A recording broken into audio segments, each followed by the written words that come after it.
दोस्तों नमस्कार, स्वागत है आपका यूट्यूब चैनल एबी टेक में। आज है 6 जून 2024 और जान लेते हैं आज की महत्वपूर्ण खबरें जो आज के प्रमुख समाचार पत्रों पर छाई हुई हैं और आप सबके लिए बहुत ही इम्पोर्टेंट हैं।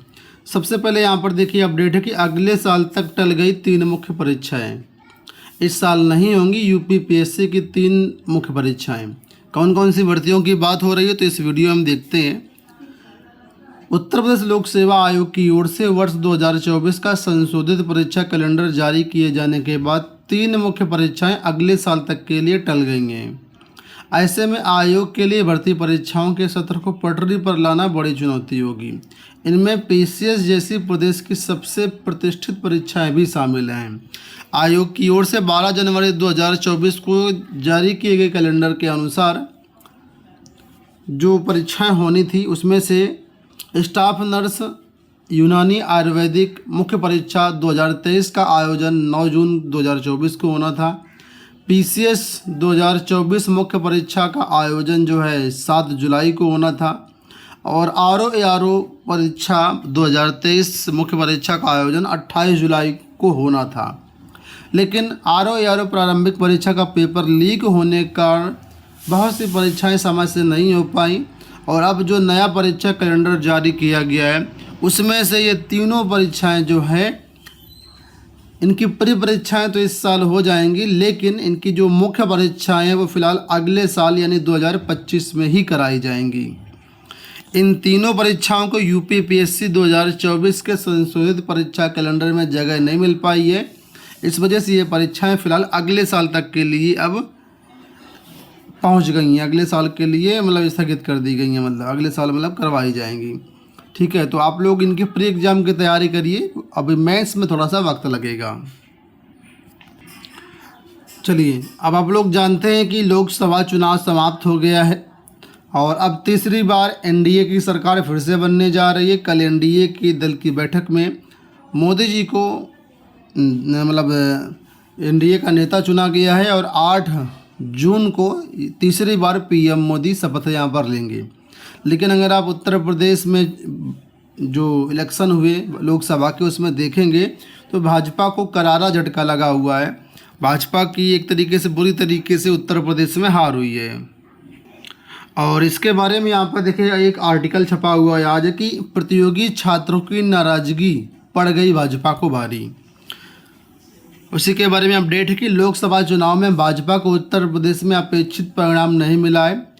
इसमें युवाओं की नाराजगी को भी बड़ा कारण बताया जा रहा है।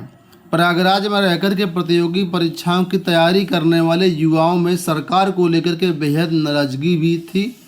यहाँ तक कि चुनाव के दौरान इस मुद्दे पर बात करने के लिए भी कोई तैयार नहीं था। अब नतीजे सामने आए हैं तो युवाओं की नाराजगी को इससे जोड़ करके देखा जाने लगा है।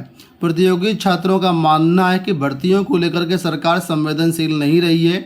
पेपर लीक के प्रकरण में उनमें निराशा भर दी है। बार बार छात्र जो है लगाते रहे हैं गुहार और इससे पहले सरकार छात्रों का कहना है कि हमने समाजवादी पार्टी को भी गिराया था, उससे पहले बसपा पार्टी को भी इसी तरीके से गिराया था।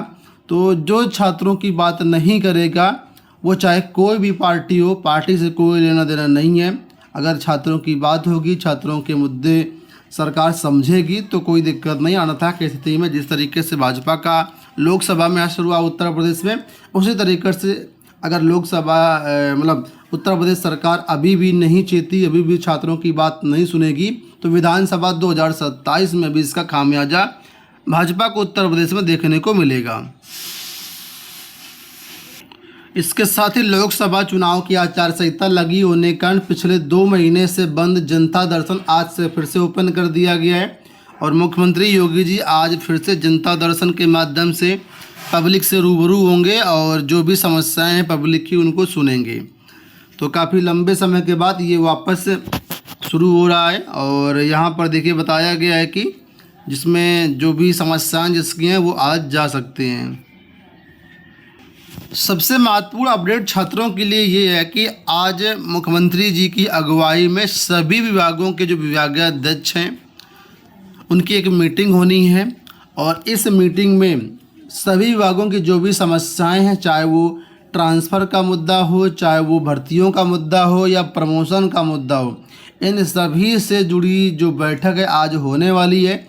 ये लेटर आप लोग दे सकते हैं जो कि 5 जून की डेट का है आपको। और यहाँ पर पदोन्नति द्वारा भरे जाने वाले पदों के सापेक्ष चयन की कार्रवाई ससमय संपन्न कराए जाने के संबंध में, यानी जो प्रमोशन होना है जिन भी विभागों में, उस विभाग से संबंधित ये लेटर है। और ये कोई एक विभाग का लेटर नहीं है, ये समस्त विभागों के लिए है। तो आज प्रमोशन से जुड़ी बड़ी महत्वपूर्ण बैठक है और इस बैठक में यहाँ पर कुल मिलाकर के अगर आप देखेंगे तो लोक सेवा आयोग की भर्तियों का भी जिक्र है कि पिछले साल या पिछले समय से जो भी भर्ती लोक सेवा आयोग के माध्यम से नहीं हो पाई है, जो भी पदोन्नतियाँ नहीं हो पाई हैं, उस पर भी यहाँ पर जो है बात होगी। जो भी अध्याचन, जो ये प्रस्ताव अभी तक लोक सेवा आयोग को नहीं भेजे गए हैं, उनके बारे में भी यहाँ पर बात होगी। तो कुल मिलाकर के लोकसभा चुनाव में झटका लगने के बाद अब उत्तर प्रदेश सरकार थोड़ा सा सक्रिय हुई है और मुझे लगता है कि 2027 विधानसभा चुनाव तक सरकार सक्रिय रहेगी। नहीं सक्रिय रहेगी तो उसका खामियाजा तो मिलेगा। लेकिन फ़िलहाल आज बैठक होने वाली और बैठक में काफ़ी बड़ी बड़ी उम्मीदें हैं। कई बातें निकल के अच्छी शाम तक आ सकती हैं। तो जो कुछ भी अपडेट्स मिलेंगी वो हम आपको शाम तक दे देंगे। कुछ लोगों का ये भी कहना है कि जो शिक्षक भर्ती में समकक्ष आर्द्रता का विवाद था, जो पिछले मुझे लगता है साल 1.5 साल से सरकार के पास पेंडिंग है, अब उसको भी जल्दी से जल्दी हरी झंडी मिल सकती है ताकि आने वाले टाइम पे भविष्य में शिक्षक भर्तियाँ भी देखने को मिले और सरकार थोड़ा सा अपना जो जनमत का आक्रोश है वो भी शांत कर पाए। तो इस मामले पर काफ़ी अच्छी चीज़ें हो सकती हैं। एक सूचना यहाँ पर देख सकते हैं कि एडेड जूनियर हाई स्कूलों का मामला, 975 मृतक आश्रितों की नियुक्ति अटकी। प्रदेश के 3000 से अधिक सहायता प्राप्त जूनियर हाई स्कूलों में 975 मृतक आश्रितों की नियुक्ति फंसी हुई है। पिछले दिनों आयोजित समीक्षा बैठक में यह तथ्य सामने आया था कि शिक्षा निदेशालय प्रयागराज स्थित बेसिक शिक्षा परिषद कार्यालय के स्तर पर 52 जिलों के 789 मामले लंबित हैं, जबकि बेसिक शिक्षा निदेशक के स्तर पर 51 जिलों में 186 नियुक्तियां लंबित हैं। महानिदेशक स्कूल शिक्षा कंचन वर्मा ने सभी लंबित नियुक्ति प्रकरणों को निस्तारित करने के निर्देश दिए हैं। तो सहायता प्राप्त जूनियर हाई स्कूलों में 3194 पद इस समय खाली हैं, देखिए बताया गया है। ठीक है, एडेड जूनियर की यहाँ पर बात हो रही है। इसमें शिक्षकों कर्मचारियों के 3194 पद खाली हैं। प्रधानाध्यापक के 570, सहायक अध्यापक के 2289, तृतीय श्रेणी कर्मचारी के 138, चतुर्थ श्रेणी कर्मचारी के 197 पद खाली हैं। कुल मिलाकर के 3500 के आसपास पद यहाँ पर खाली हैं। डीएलएड स्क्रूटनी में मात्र 45 हुए पास। पीएनपी ने बुधवार को डीएलएड की स्क्रूटनी का परिणाम जारी कर दिया है।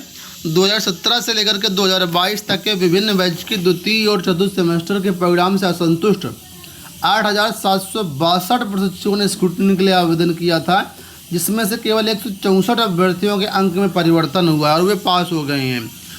वहीं दूसरी ओर एनटीटी और सीटी नर्सरी के विभिन्न बैच के प्रथम, द्वितीय और तृतीय सेमेस्टर का परिणाम घोषित कर दिया गया है। कुल पंजीकृत प्रशिक्षुओं में से 86 पास हो पाए हैं।